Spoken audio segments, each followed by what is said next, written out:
Hi mga ka-healthy! Amoy kulob na ba sa bahay nyo? Lalo na ngayon, ulan ng ulan, sarado lahat ng bintana. Ang bigat ng amoy sa loob, di ba?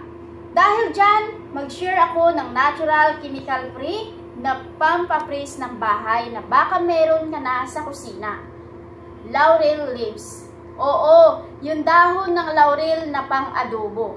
Simple lang ito gawin, mga ka-healthy.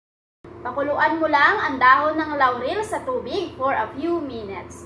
At boom, ang bango sa loob ng bahay, para kang nasa spa. Kapag pinakuluan ang dahon ng laurel ay naglalabas ng mild, woody at slightly spicy scent na calming at hindi masakit sa ilong. Nakakatulong ito na pumatay ng amoy kulob, luma o amoy mantika sa hangin. Hindi lang ito mabango kasi may calming properties din ito. Perfect na pagtanggal stress habang maulan at malamig ang panahon.